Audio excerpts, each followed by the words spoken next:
I think we need 2024 to be the watershed election that's going to smash the ANC's majority and bring change. And that change will come from within existing political parties and maybe some new players. And I think it will involve some elements of the ANC, which is why it's going to be very interesting to see how the center holds the ANC after this conference. I don't think it's going to hold. I think it's coming down to some final showdown between the RET faction and the reformers. And either way, someone's going to be leaving that conference later this year with plans to form something new or break away or do something more drastic.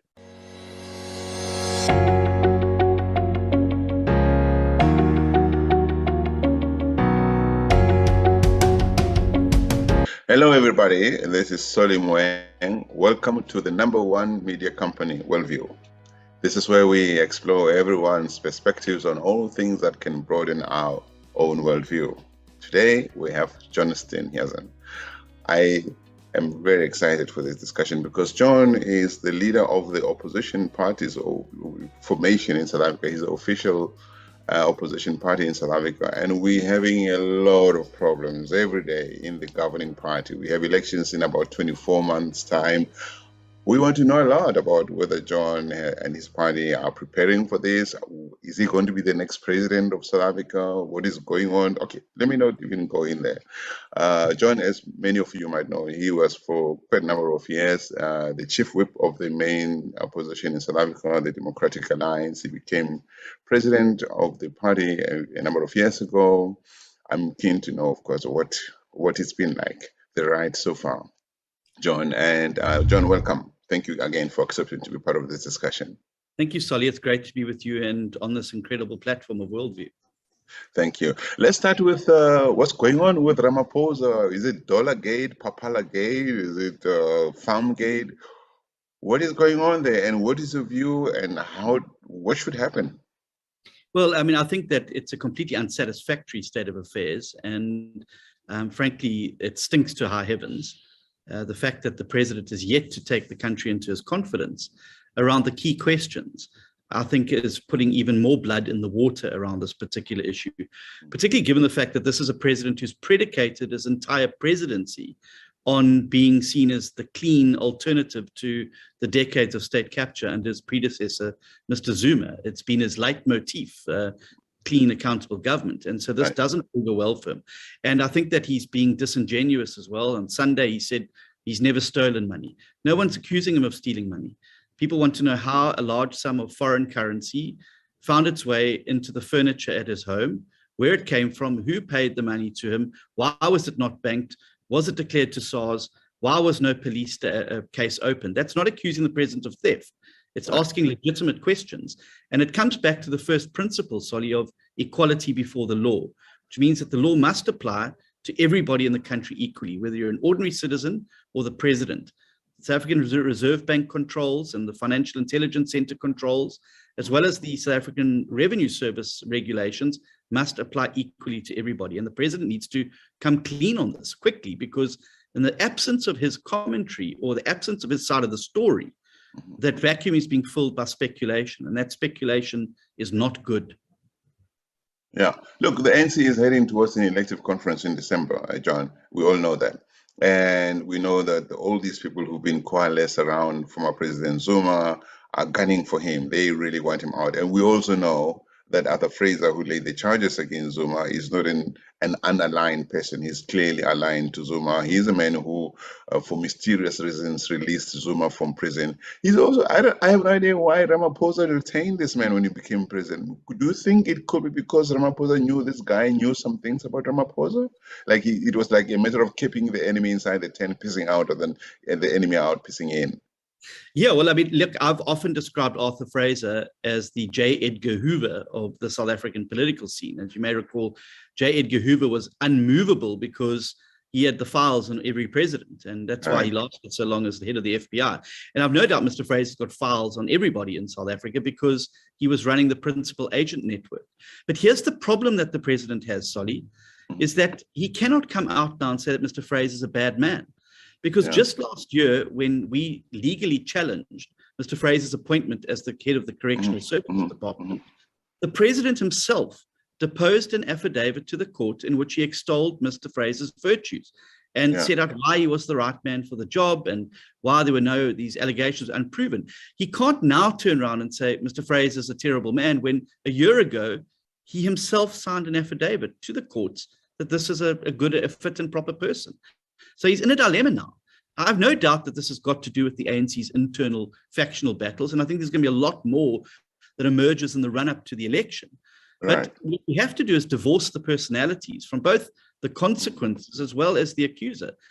It shouldn't matter that it's Arthur Fraser that's made that. I think we need to look and examine the facts, and those facts need to be tested, and they shouldn't just be discounted because they happen to come from Mr. Fraser. Hello, everyone. If you're interested in advertising on WorldView, drop us an email at worldview.help@gmail.com. We will send you an advertisement guide, which will include the rates and the process involved. A typical shout out for your company or project will be between 45 and 60 seconds. By advertising on our platform, you'll be supporting a company that wants to improve the public narrative. Once again, send us an email at worldview.help@gmail.com, which you can also find in the description below. Now, back to the interview. Yeah, but I mean, because it's Arthur Fraser and we know his alignment politically within the factions of the African National Congress, we should be mindful, especially you as leader of the main opposition in Parliament, that there is seemingly a growing possibility that Ramaphosa will be removed as president. And if he does get removed, we're going to have, God knows, I don't know, replacing him. What would that mean for opposition positioning in South Africa and for the elections in 2024? Look, I think that we all wanted to give the president the benefit of the doubt. And I think that the problem here is that he is not defending his corner and not coming out with the facts. And that's putting everyone in a difficult position. We can't we have to divorce the personality from the principles here. And the principles are that we must have equality before the law. And as Mogoeng so eloquently set out in the Nkandla judgment, the role of the president in society at the apex of our political system, it requires an extra duty of care and diligence to not only be seen to be upholding the law, but also to be doing it. And that's a dilemma we find ourselves in. So yes, the consequences in the ANC are ghastly, but you can't keep somebody in office just because you don't like the alternatives and turn a blind eye to the fact that they have done wrong. I think the president can survive this if he comes out quickly and makes a full disclosure, takes the public into his confidence, and moves on. But the longer he remains hiding behind an investigation into something that happened 2 years ago, I think that it's putting more and more blood in the water. And he's giving a stick to his opponents to beat him with. So believe you me, I'm very concerned about what the ANC is. And that's why I believe that we have to move past the ANC for South Africa to survive going forward. But you can't say, well, because we don't like some of the other candidates or the potential, that we will turn a blind eye, because then it means that the law is selective in terms of who it is applied to, and then we're on dangerous ground.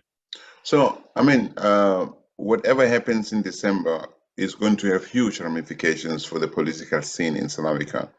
Potentially, at least. If Ramaphosa gets removed, we have no idea if there's going to be an ANC president, Mahashola from the Free State, or Mkhize, or God help God us. knows who else. Yeah. Are you guys in the Democratic Alliance looking at these scenario plays? Are you saying to yourself, scenario A, Ramaphosa remains president of the ANC/South Africa. This is how we're going to position ourselves for 2024. Or scenario 2, somebody else from the RET takes over, and are you guys thinking in those lines? Well, for me, Solly, what's going to be important, it's going to, I think, answer the dilemma that analysts, the media, and us as the opposition have been wanting to see, is what is the balance of forces in the ANC between the RET faction and what, the Ramaphosa faction. Right. And I think that we're finally going to be able to see that in visual numbers that takes place at that conference. That is because I've always said that we need a realignment in South African politics, and that realignment has to be around values and principles, and the ANC has to split or be brought below 50% for us to bring change in South Africa.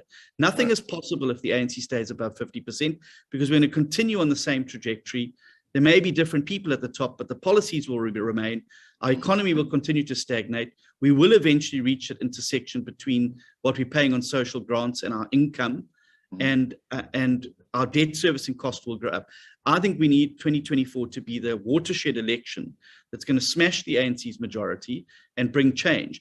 And that change will come from within existing political parties and maybe some new players. And I think it will involve some elements of the ANC, which is why it's going to be very interesting to see how the center holds the ANC after this conference. I don't think it's going to hold.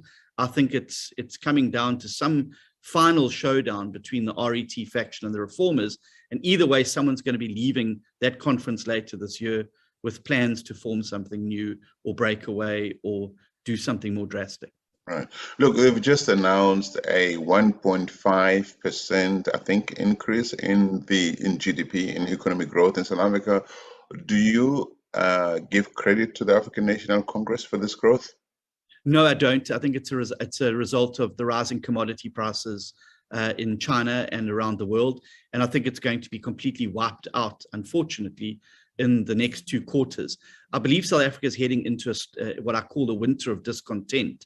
And it's a toxic mix of rising inflation, which is also a global issue, but it's going to land up here in South Africa, spiraling food prices as a result of the war in Ukraine and other factors, massive fuel price increases, and of course, blackouts. We're going to see far more Eskom blackouts as we go into winter. They're struggling to keep the lights on in summer. In winter, it's going to be virtually impossible. And of course, the fuel price has a knock on that, because we all know they're burning millions of liters of diesel.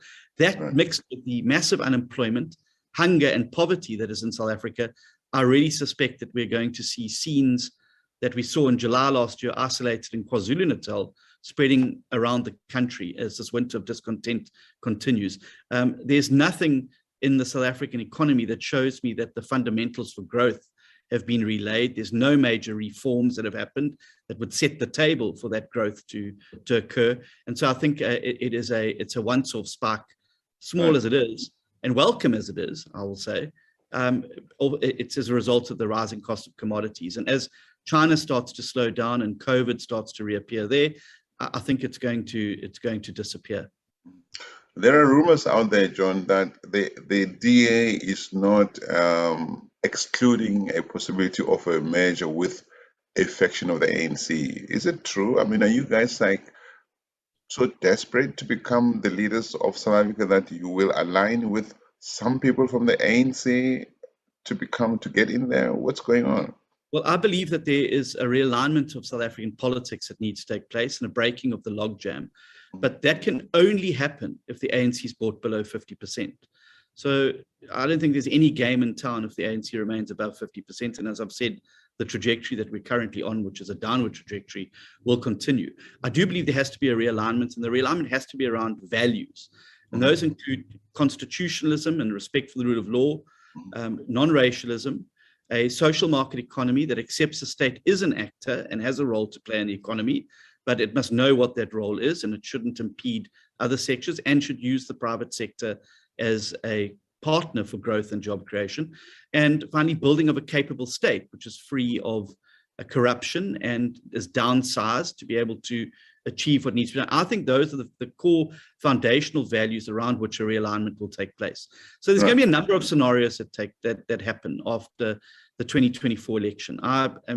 We're working very hard to bring the ANC below 50%, but what we're also trying to do is demonstrate that coalitions are a way to govern effectively. Coalitions have had a very bad rap in South Africa over the last 5 years, and the coalitions that we've set out to establish in Johannesburg, in Tshwane and Ekurhuleni particularly, I think are going to be very, very important to demonstrate to citizens that a coalition is possible.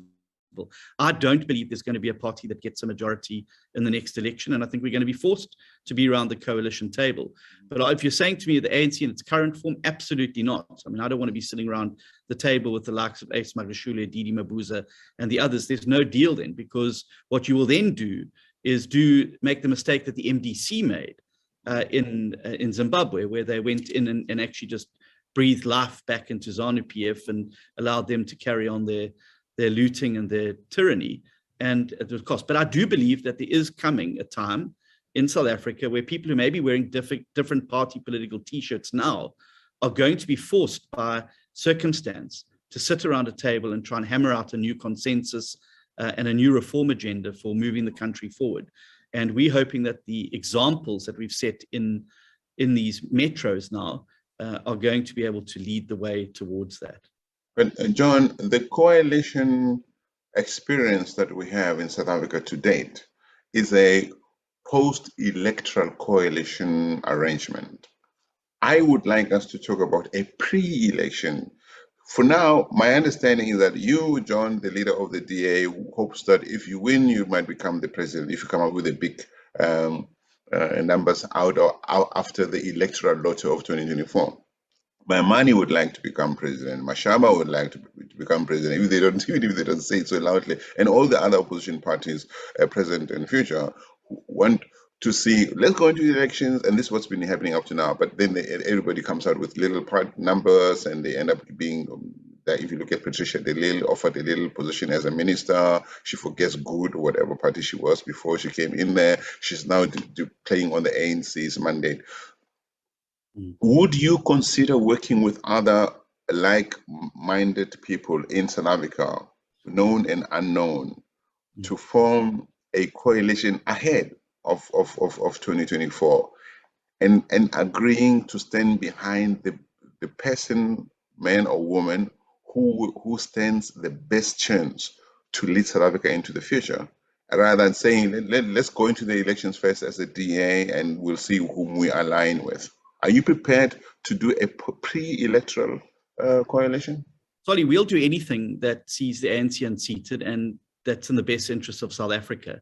And I mean, the scenario you're talking about was used in Kenya as well, and the Umbrella Coalition, etc., that contested under the one banner. Right. There are lessons, though, in our history that it doesn't always work out for the best. And the example I give you is what was subsequently termed the collision for change in KwaZulu-Natal between the Democratic Party and the IFP.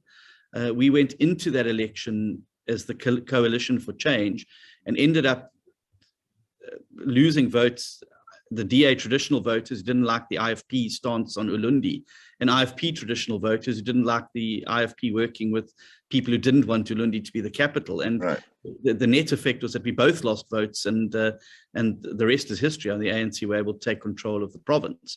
So I think it will have to be very carefully looked at and calibrated, and a case made for, you know, folding your identity in. Sometimes the sum of the parts is greater than the whole, and we need to accept that each party's task in the election will be to go out and turn out their particular constituency and bring as many chips back to the table as possible. But, you know, as I said, there may be a pragmatic approach that emerges, and I would be quite willing to sit down and have the case made and make something. And I'm not obsessed about being the president of the Republic of South Africa. I'm obsessed about us getting the ANC out of power and us bringing in some form of government that's going to be able to drive the reform agenda that's so necessary to get the country off this high debt, low growth, high unemployment, and high poverty trajectory. So, I'm open to looking at any means to insert the ANC, but it must not come at the cost of our greater project. Are you prepared to work with ActionSA, with the One Movement South Africa, with the EFF, Homelessness Party, the Kutas Party? Are there people that you are more likely to be willing? There are people there are already people we're working with in Johannesburg. We've got a 9-party coalition in Joburg. We've got an 8-party coalition in Ekurhuleni. We're busy involved in Nelson Mandela Bay with 10 parties there. But sorry, the big lesson we did learn, though, from the 2016 experiment is that the coalitions have to be based on values and principles, a shared program of action, a clear delineation of the red lines that would not be crossed, and the purpose. So ganging up a coalition just for the coalition's sake doesn't always work out. And we saw what happened in Joburg, particularly, where the EFF tail ended up wagging the dog. And you started to see some of the things that we are very opposed to, that don't sit in with our values and principles, being applied in the council, and rent seeking starting to take place, because the EFF were able to hold such sway over the then mayor. And, we ended up, with the mayor that was working harder to keep the EFF on board than his own caucus. And where there's not a values fit, I don't think it's sustainable. And I think that's why the coalitions that we have in place now, because the coalition negotiations started this time, not on positions, but on shared values, a program of action, behavior that would be acceptable and what would not be acceptable, and the parties signing on to that has brought an element of far more stability than we've seen in the past, which is why we've been able to pass budgets now in all three of those municipalities, despite significant opposition, and particularly in Ekurhuleni's case, where we ran a minority government, we were able to get these budgets passed because the parties understand and share these values. And I think that's important. But I will work with anybody who shares those values and principles. I would thank you, John. I would like to clarify one thing for me. There's a perception out there. Now, you mentioned the mayor of Johannesburg. Of course, everybody, people who know this, you're talking about Herman Mashaba. Now, there's a perception out there that Herman Mashaba is being accused or has been accused by the Democratic Alliance for having gone out unilaterally to form some form of agreement, entente with the EFF. Is this true? I mean, was the DA aware that in order to get things done in Johannesburg, there would have to be some kind of association with the devil, between brackets, or were you guys surprised by Herman Mashaba working with the EFF? Well, I think that there's a difference between working with and getting done what needs to get done, and turning a blind eye to rent seeking and the type of things that the antithesis of your government.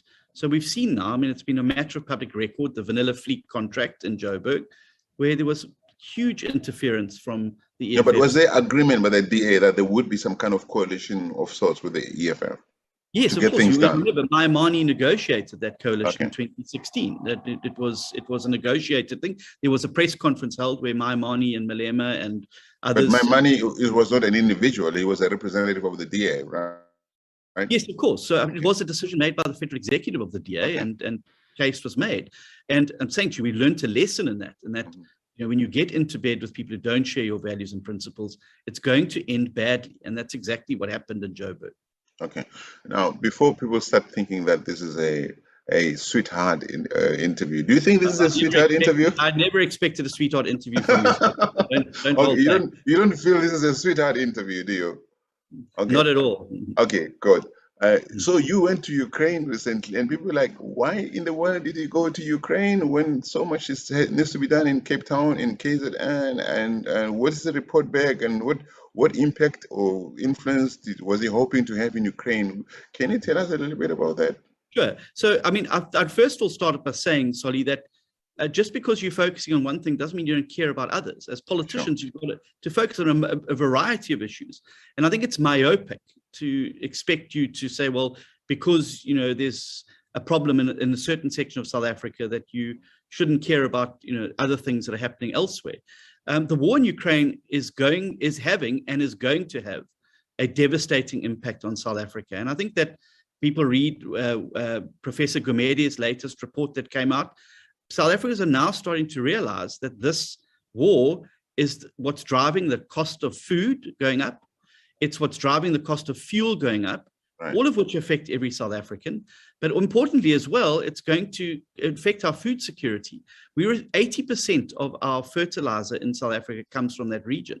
And having been at NAMPO this year and chatting to farmers, they're very worried. There's been a 300% increase in fertilizer costs that have come out there. So those things are going to have an impact on South Africa and on Africa. And I've always believed it's important to go to source, get as much information as possible, and bring that back to allow you to make informed decisions about the way forward. I think government should have been there. But have you done that, John? I mean, have you come back to say, okay, guys, I've just been to Ukraine? Because people seem to be just commenting on the pictures of yourself posing and with bombs and whatever stuff. Have you come back to say, okay, I've just been to Ukraine. This is what I've seen. This is what I think. These are what I think are the implications. I've released a YouTube video, which has had a large number of hits, where I set out very clearly the 4 Fs: food, fuel, fertilizer, and freedom, and wide impact on Africa and South Africa. And I would encourage you and viewers to go online. It's available on the DA's YouTube site, and to go and have a look at it, because it sets out very clearly the case for what. I've made a number of suggestions to the South African government about what needs to be done. One of these, and the most important for us, is for us to be pressurizing Russia to open the port of Odessa and stop the blockade so that we can get that grain and food out of there. I think it's absolutely essential that we make sure that we are able to get that food and grains into South Africa as quickly as possible, because it's what's driving the huge cost of food and fuel. Sorry, I'm just plugging my computer in. I'm not disappearing. I was about to die. And so I really think that, I think it was a cheap shot, frankly, of some people. Yeah, you will get cheap shows in. Yeah, I'm used to that. I mean, sorry, I mean, as I said, there's one way to avoid criticism in this world, and that's sit in your hands, do nothing, say nothing, and be nothing. And I think you know me. It's impossible for me to do any of those things. No, I don't want you to shut up. I don't want you to shut up. Yeah.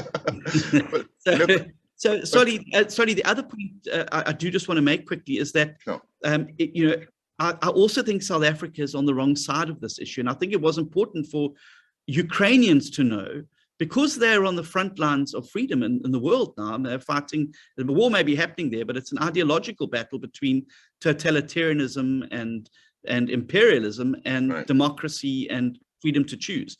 And I think it's important for them to know that not all South Africans agree with government's position on this matter. Sure. And many of them responded and said, well, what would South Africa expect us to do if one of its neighbors just rolled tanks over into one of its provinces and said, well, now we're taking over Limpopo or the Northern Cape or the Northwest? Right. I think that we would expect the world to come to our aid. And I think that's the big dilemma there. So I'm very glad we have no regrets about going. And I think in the final analysis, it's going to give me a position to be able to speak with some authority on the topic, because I've actually been there and seen for myself. Well, some people say that you should have done the same thing and gone to the Palestinian territories. What do you say to that? I've been to Palestine. I was there 4 years ago. I've interacted with Palestinian NGOs, Palestinian leaders. I've been there. I've been in Mozambique. Just this last weekend, I was in Somaliland with the leaders of the opposition in Zimbabwe, Tanzania, and Uganda, discussing. What do you think should happen in the Palestinian story? Well, I think that we've got to make sure there is a two-state solution, and it's got to be a de-escalation on both sides. And this is the thing that doesn't that makes sense to me. We completely agree with government's official position on this matter about finding the two-state solution, a Israel that's able to live side by side with a free Palestine, and we've got to stop the aggression. War doesn't benefit anybody. And aggression, whether it's Israeli aggression or Palestinian aggression, is not going to resolve the issue. It's the same as in Ukraine. War is not the answer. But if a two-state solution is no longer viable, I mean, Israel has been taking lots of chunks of lands from the Palestinians, John. Surely maybe they need a united country where everybody has the same rights. Would that? Because what are you going to do with all those illegal Israeli settlements on Palestinian land? Are you going to raise them off? You can't. Because no, but it's got to be part of a negotiated settlement, Solly, that we move to a position where borders are agreed on and that occupied territory is returned. But it's also got to be a security. You can't have one country firing rockets into another. You can't have another country rolling tanks into. Once there's an agreement, hopefully there wouldn't be a need for anybody to be throwing bombs either way, right? I mean, there are victims on all sides. And, I believe fundamentally that the Palestinians have a right to statehood and a right to exist and a right to self-determination without being compromised, just as much as I believe the Israelis should as well. But well, the one thing I do know with certainty is that violence is not going to be the solution there, and that it's going to complicate things even further.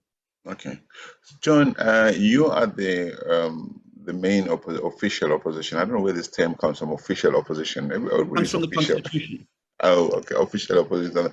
So the South Africans are expecting you guys to be prepared, not to be a one-issue party, and I'm not saying you are, because I don't think you are.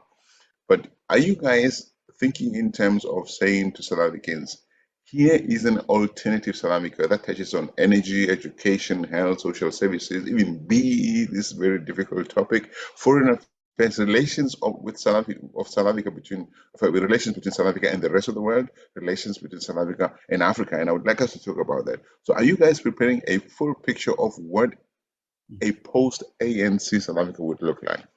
Yes, Solly, and it's a clear focus of the DA. And since I've become the leader, we've invested a lot of time in policy development, and we're releasing policies every couple of months around these key issues. We released our empowerment policy last year. Right. We have released just a few weeks ago a housing and energy policy, as well as an immigration policy. And these are all available on our website, and are going to be the basis of the manifesto for the alternative in South Africa. But far more important than that, Solly, is actually demonstrating this where we govern, which is why we're going to focus on the next year and a half and making sure that where we are in government, that people see, feel, and experience the DA difference. And so we're able to demonstrate. It's far more powerful to do rather than say. And that's why projects like the Conradi Park inclusionary housing project in Cape Town is so important, because it is a life-size model of the DA's alternative, where you don't consign poor families to the periphery and the urban edge. You bring them closer into the city in mixed-use developments in a public-private partnership that makes it sustainable. And we believe this is going to be the model for housing, for instance, going for, and it's captured in our policy. We're absolutely not one-dimensional. And that's the other thing that frustrated me about the criticism of the trip as well. Sorry to go back to it. Is that yes, there are issues in South Africa, and I've been there. I was the only politician on the ground when the July unrest broke out. I went into Phoenix while the bullets were flying, while the shopping centers were burning. I went all around Durban then, just as I was in KZN when the floods broke out. And yeah, there was a problem with when you went to Phoenix. There was a problem there with some things you said. I don't remember exactly what it was about. No, there were posters that that were put up in the election, which again were John. John, so you mentioned empowerment. You didn't say Black economic empowerment or Black empowerment. Up to now, since the end of apartheid, when we say empowerment, we're talking about the empowerment of Black people. And I'm thinking that Black I imagine that it includes what they call political Black, colored people, Indian people. Is the DA's post-ANC empowerment policy a race-based policy? No, it's not a race-based policy, and we don't believe that race-based policies have worked. Black South African households are 10% poorer now than they were at the beginning of the BEE regime, and Black unemployment has grown dramatically. I think that race-based policies is like trying to, fix a gunshot wound by shooting the person again. You don't deal with the effects of race-based policies by adding on more race-based policies. And our focus is on poverty as the measure. We've got 30 million people that live in poverty in South Africa. Because of our history, 99.7% of them happen to be Black. But if you focus on poverty as the measure, you cut out the fat cats and the elite, and you focus like a laser beam on the people who need government's empowerment the most, people who live below the poverty line. And this is not rocket science or something new. It's how the NSFAS system works in South Africa. It's how the SASSA system works. It's how the qualification for inclusionary housing works. It doesn't look at the person's race. It does a means test. And those are the people who need the empowerment most. And so our focus is not on race, it's on poverty. The point is that if you focus on poverty, 99.7% of the people are going to be Black South Africans, but you're not going to be re-empowering the Ramaphosas, the Motsepes, the Black industrialists. Keep getting these empowerment. You're going to actually spread it a lot further. I totally agree with you. We are tired. I'm tired of race-based policies, but anyway, I'm the interviewer here. So, John, you guys are in control of the Western Cape, and there seems to be a strong movement to push for Cape independence. What is your view of that? I'm sure you're aware of it. I am aware of it, and I think it's a pipe dream, to be honest with you.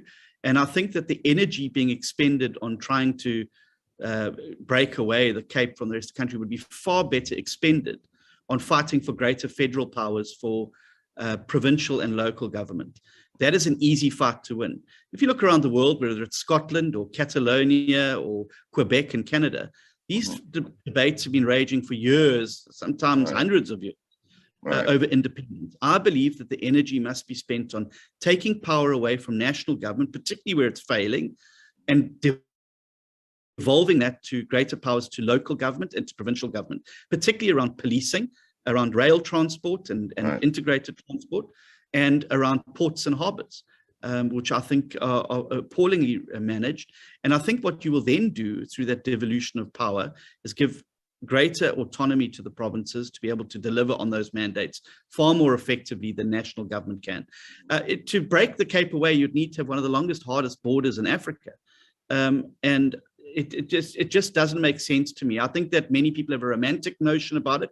I would rather see those organizations working harder with the DA to fight for greater federal powers, not only for the Western Cape, but for other provinces. Many of them are going to fall to opposition governments in the next election. Gauteng, for instance, is a one-seat majority in the legislature. That will fall in the next election. I want those same provincial and local powers possible for Joburg and Gauteng as they would be in the Western Cape. We've got a duty to save the whole of South Africa. I want to turn the whole of South Africa into the Western Cape.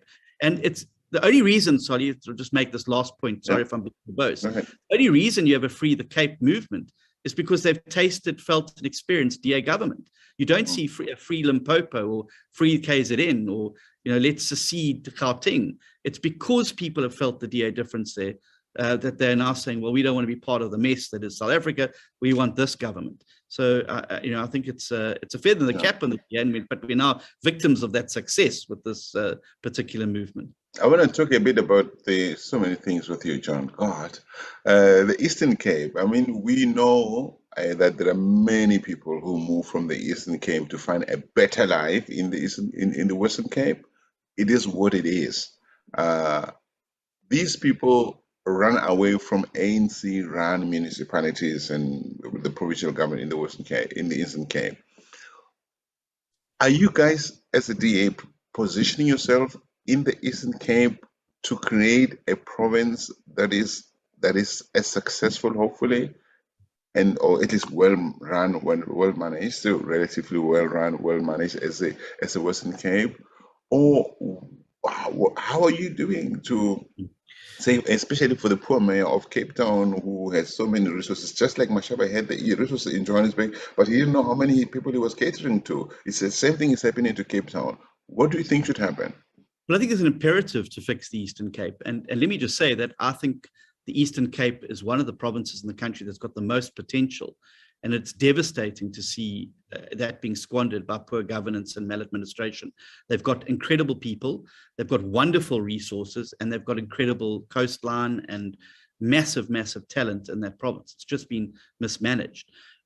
We would love to build the Eastern Cape. And in fact, we have done so in the Kocha municipality, which is around Jeffreys Bay, which is the DA-run municipality. It's the only municipality in the province that has a clean audit and is able to point to being a successful local government. And the Auditor General regularly points it out. Nelson Mandela Bay was on an upwards trajectory when we were in power there. And that has sadly now been reversed since we've been out of power. They're 6 days away from running out of water, the first major metropolitan city in the world to run out of water. And that's all a result of mismanagement. So, we want to be able to get into power in as many places as possible so that we can demonstrate that difference. We got an increased majority in Kocha municipality this last election because the people have confidence in our ability to govern.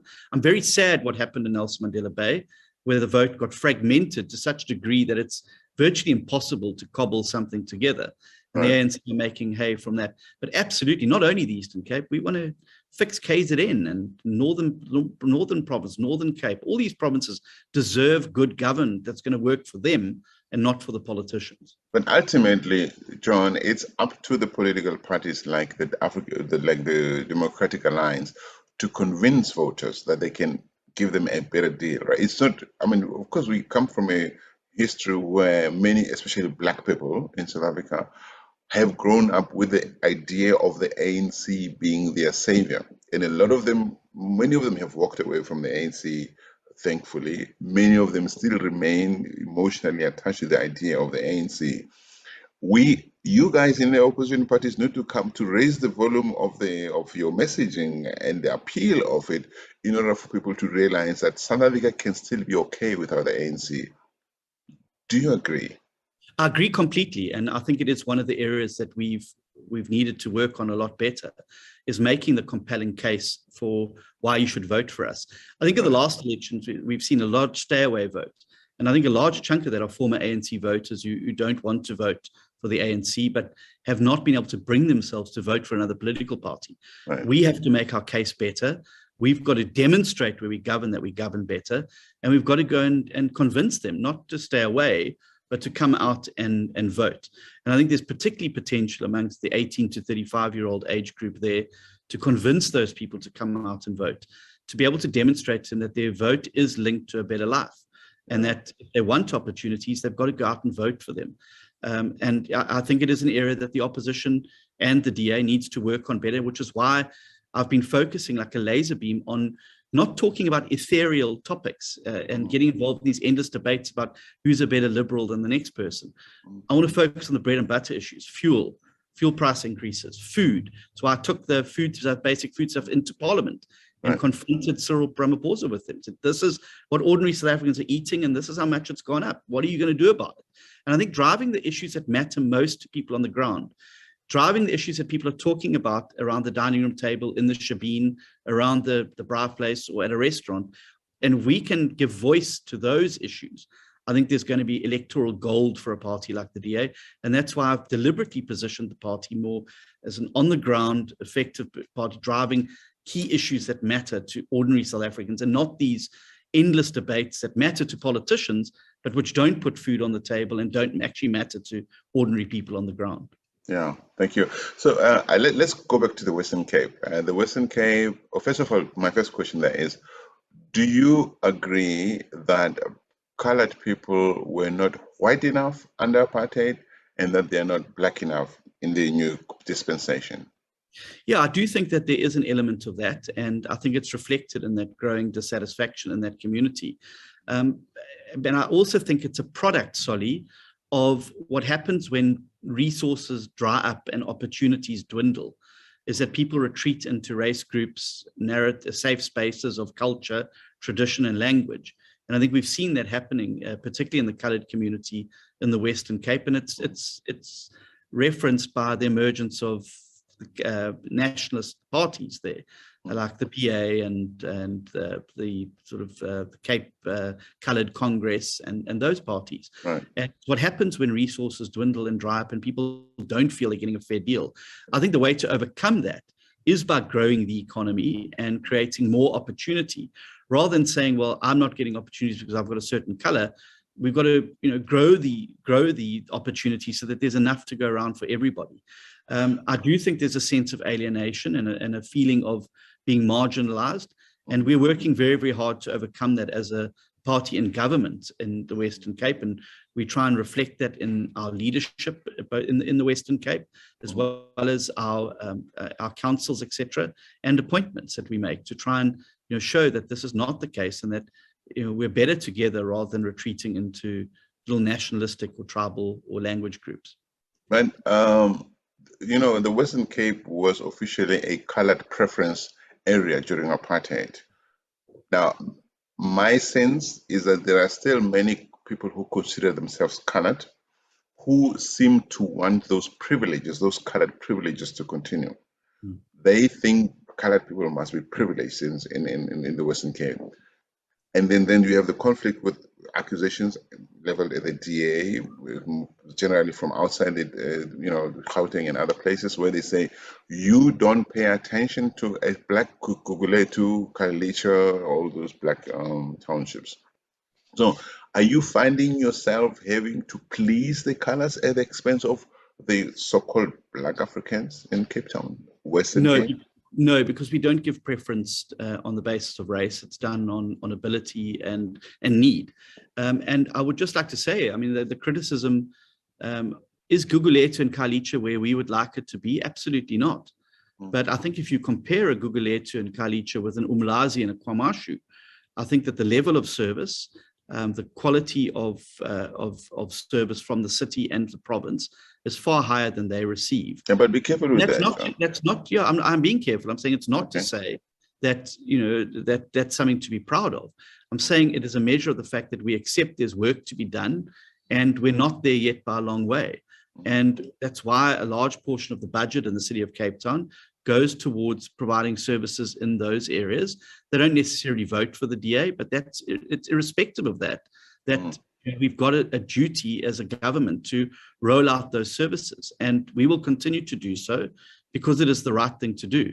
And I think there's a long road to go to deal with the spatial inequality that still exists as a result of the apartheid policies, and that we've got to work every day to overcome them. Are we there yet? Absolutely not. Are we further down the road than many other places in the country? I would say that would be a fair assessment. But I think it's also, in fairness, we need to have a conversation about a seemingly growing phenomenon in some of these black townships in Cape Town, where people say the fire brigades come in to put out a fire, ambulance people get attacked. I don't know. Are they the instigators behind these activities? How does the city of Cape Town get to provide the services needed in these townships when the people who get sent there to help provide the services get attacked? We need to talk about that, right? Yeah, of course we do. And I think it's about, obviously work needs to be done on conscientizing people about how devastating it is. And we're having to now send security services with ambulance and fire personnel. Even the fire in Langa, on the way there, the fire brigade was stoned. I don't know why people want houses to burn and people to suffer, but there clearly is an element of that there. And I think we've got to get to the root of what is driving it and what we can do to assuage those particular fears. One of the suggestions we made that some of the fires are deliberately set because it allows people to jump the queue for housing opportunities. I would hope that's not the case, because there is genuinely a human cost to that strategy, and it's devastating. It literally tears people's lives apart. But I do think that, and I don't want to use the term social compact because I think it's completely abused, but I do think there needs to be a greater engagement with understanding what is driving that particular behavior and what you can do to disprove the theory that is doing, and so that when someone starts throwing stones at a fire brigade, that the community themselves deal with that person and say what you're doing is wrong, this isn't right. So John, Cape Town, or the Western Cape, has had or have had problems with gang violence. A lot of it seems to be, I'm not saying it's exclusive to Cape Town, we're talking Cape Town here. No, yeah. A lot of it seems to be linked to drug, organized crime, drug lords who seem to be running an underworld economy, or in Cape Town. And the government of the Western Province of Cape Town and the city of Cape Town seem unable to root out this gang violence. Why? And let me just add to my question. Many of these gang leaders, some of them are notoriously known in South Africa and in Cape Town, seem to own some lavish businesses in the city, nightclubs and beach areas where people go spend a lot of money. So they feed the beast all the time. How do you deal with this? Is there anything new that the DA can propose to root out drugs and the underworld in Cape Town, and also dissuade people from spending money in the businesses they own in order to launder their drug money that kills children in Guguletu, in Michelle's Plain, in all of these places? Yeah, well, I mean, I think that it is a problem, and it is one of the frustrations that we have, that you run a province and you get into office and they're the levers of government, but that you can manipulate to change things, but some of them are glassed off. And one of these is policing, and it is a function of national government, and we're at the mercy of the National Police Authority, and that's one of the reasons why we believe there should be police reform, and that you should allow more localized policing to take place. The province has got no say on the deployment of police resources in the Western Cape. Its role is reduced to monitoring and oversight. And there's nothing around deployment.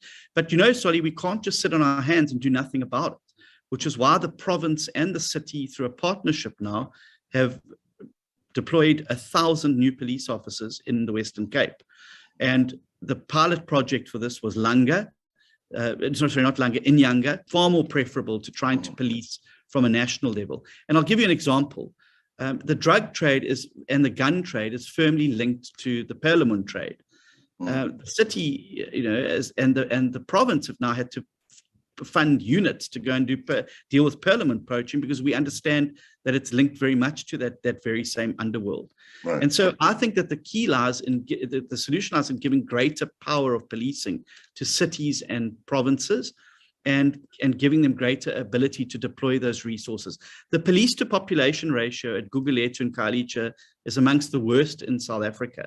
Why is national government resisting this to give you guys more power? I'm not sure why they do it. I think they probably enjoy the fact that there's this crime problem in a province not governed by them.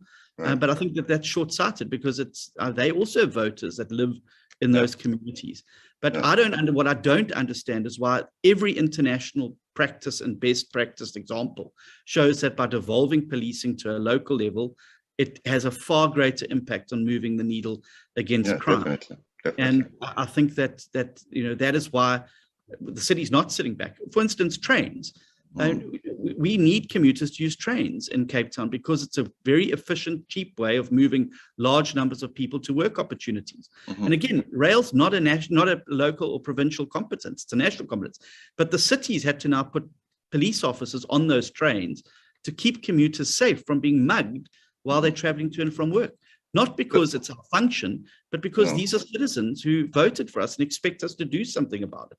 Yeah, so that's why you guys in the opposition or benches, you need to work harder to get in there and implement the systemic changes such as these. Because while the ANC runs the national pairs and national policies, it doesn't seem to understand that there are changes that need to be made. It's like so stubbornly holding on to old ideas. You guys have to work really, really hard to get in there and take away these powers from the African National Congress. I couldn't agree with you more. And that's the thing that frustrates me about the president so much. I really was greatly hopeful that finally, when he got elected, we were going to see the reforms being initiated. You cannot point to a single major reform that President Ramaphosa has driven in the last 4 years that has moved the needle in any significant way. He has introduced the size of his cabinet, and he's now got a sub-cabinet. I don't know if you're aware, but he's set up now. Yeah, I'm aware of it.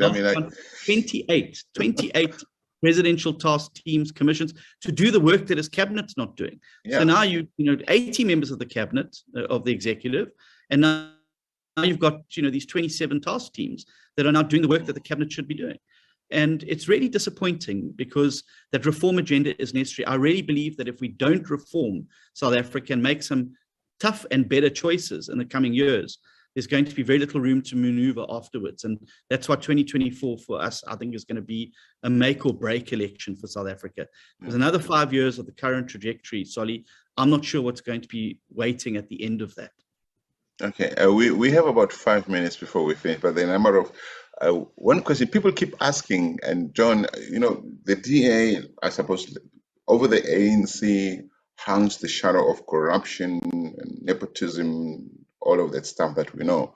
Over the head of the DA hangs the matter of, what do you guys do? Why do you keep losing black leaders? What's going on? Is this a culture thing? That's one thing. Two, John Steenhuisen is not really the leader of the DA. Helen Zille is it. So the Zille effect, I know you hear it all the time, but I have to put it to you, John. People keep thinking that you have a shadow of Helen Zille saying, left to the right, go forward, don't do this. Isn't true? I mean, what's going on? First of all, and you guys hold on to black leaders. Two, is Helen Zille the real leader of the DA? I'd rather have Helen Zille hanging over my shoulder than Jacob Zuma, as Mr. Ramaphosa. Let's deal with the first one. This notion that there's an exodus of black leaders. It's just simply, it's not borne out by the facts. We have many more people that have joined us and have been promoted and are on the front benches of Parliament and the like than have left us. There's actually been more white leaders that have left us than black leaders. Look, I think that there comes a time in the DA where sometimes people need to understand that the value fit for them is not where they want to be. And the party, I think, has spent a lot of time since the 2019 bloody nose we got in the election, re-establishing its roots, understanding and being far more clear about who we are and what we're about. I think the party drifted off and leading into 2019, trying to be everything to everybody, and ended up being nothing to anybody, and very unclear about what we were doing. And I think that as that clarity of purpose starts to realign, I think it is you're going to see people who no longer feel that this is for them, and that's fine. It's a natural thing in politics. People leave big parties all the time. They come and go. And yes, it's just unfortunate that there's a racial bent on this always. There wasn't the same scrutiny when Mike Waters left Parliament. There wasn't the same scrutiny when other people have left. Some of them, Musi Maimane made a choice to leave. He wasn't forced to leave. Yes, there was an internal report that said that, there were leadership deficits and he needed to face them. The federal executive had full confidence in him, and, there was no need for him to stand down. He chose to do it out of his... But that report that you're referring to is a bit problematic for me in my analysis, all right? I think that you said it yourself earlier, 2 minutes ago, the DA under Musi Maimane was beginning to have the kind of conversations that would help positioning it as a potential replacement to the African National Congress. And once you start having those conversations, John, some people will say, we don't want those. You can't have your cake and eat it. You can't be a potential replacement to the ANC and still remain the ANC for the DA of 10, 15 years ago, right? So So you guys, when you lost in the last elections, you needed to say to yourselves, all those people that all that weight that we're going to shed, it's going away. It means that we're having the right conversations in order to position ourselves to be the most attractive party for more Black people, because there's no way that we can lead South Africa if we don't have more Black people that are following you. Of course not, sorry. And so why did you not look at it that way? Instead, you seem to have looked at it as a failure of leadership. We lost so many people. Those people had to go, because you're already saying, what kind of party do you want to be to become the replacement to the ANC? The problem is we lost votes across the board, Solly. So, there's one thing about, dumping some voters and gaining others on the swings. We lost on the swings and the roundabouts. And that was because people were ambivalent about who we were, and we were very unsure about what we were trying to be. And I think that a clarity of purpose and a clarity of policy was absolutely essential. There are people in South Africa who are very conservative and hanker after an apartheid past. They are not welcome in the DA, and the DA will be a very unwelcoming place for them, because we believe in merit and diversity and making sure that the DA represents all of South Africa. It would have been very easy for the DA after the last election to say, oh, well, we're going to retreat now into some sort of right-wing lager and, we haven't done that. We've gone out actively now with a policy proposal that would include more Black people in the economy. I think that Black South Africans would be far better off under a DA policy regime than they currently are under the African National Congress's policy regime. And we have to do that. We also have spent a lot of time growing our own timber. If you look at a lot of the people who come in and leave, Solly, they're people who have been parachuted in, they come into the party, and then at the first time they have some adversity, they're the first to leave. I look at people now, my Deputy Chief Whip and our national spokesperson, Siviwe Gwarube. She came through our Young Leaders program and has built her career. People like Solly Malatsi, people like Solly Mzamanga, all people are coming to the fore now in our federal executives and our key positions who have shared the values of the party and understand what needs to be done, and are not just simply looking for positions and power. And I'm very proud to work with those people, and those are the people that you're going to see in the coming weeks and months who start to take on a far more prominent role, because I've been very clear that the party's got to be more than the leader. The party's got to be. You have been losing people. You have been losing people to ActionSA in recent months. Are you worried about that? Do you think it's a trend that's going to continue? I'm not worried about it at all, and I think there are a few more, particularly in Gauteng, that you're going to see jumping over. I think they're ideologically there already, and that's fine. I mean, people, if they want to be in another party, they must be in another party. I'm not worried about ActionSA at all, because I think they've still got to pass some tests. Right. It's not a democracy there. Herman Mashaba is the self-appointed leader of ActionSA. All their provincial leaders are appointed by Herman. There's no internal democracy. And I think that the party is very much in its embryonic stages, and it's still going to start to be ravaged by the same thing that's bedeviled all political parties. Mr. But it Malema's seems to be growing. I mean, if you look at recent by-elections, the ActionSA seems to be growing. It seems to be like the fastest growing party. Look at Soweto, for instance. It's very easy to be the fastest growing party when you're coming off a base of 0. You know, and I think that the last by-election in Soweto, where they said they were going to take the ward and only they were big enough to beat the ANC, well, they were pushed into 3rd place by the EFF. Right. You know, I think they mustn't overpromise and underdeliver. And as I say, the party's got a long way to go. And also, I think they're in the sweetheart stage of their relationship with the media. The honeymoon stage. Yes, a honeymoon stage. I mean, if I'd got rid of Makosi Khoza in the way that Herman Mashaba got rid of Makosi Khoza, you can imagine the headlines that would have been out there. Right. DNAs and victimizing, you know, black talented women. Instead, you're racist. The media glossed over the fact that, you know, she was booted out of that party, despite having been the face of their campaign in KwaZulu-Natal. But I'm not sure that she's quite a character, that lady. But that's a discussion for another interview. Yeah, that's a discussion for a whole nother show. John, is there anything that you hoped I would ask you that you would like to say that I haven't asked you? I mean, I really wanted to talk about energy, your support of renewable versus fossil fuels. Are you guys working at using the Cape Town, the Western Cape, as an example, for instance, to become less dependent of the grid? We haven't spoken about Eskom. I mean, Eskom's that is the big spectre that's looming over South Africa, and you know, the heart of unemployment and inability and inability to do the job. We already are in Cape Town, have a hydroelectric power plant that allows us to keep and shield citizens. But here's the thing. We are not going to wait anymore for Gwede Mantashe, the king of coal, to you know, move forward on this issue. Right. We've got to shield our businesses and our residents from load shedding. It is devastating to the economy. It's job shedding of an epic proportions. And so we've got 6 municipalities now that we've said, go out and become Eskom free as far as possible. And they're in a race now to do it. The top 2 contenders are Cape Town and Stellenbosch, and they're in a fight to the finish to see who can be the first municipality to be load shedding free in South Africa. And the days of us going to court and asking government if we can move into the space are over. I've given instructions to the party that we will move into that space, and government must take us to court and convince the court why it's wrong for a municipality to keep the lights on, to keep the factories open, and to keep the jobs going.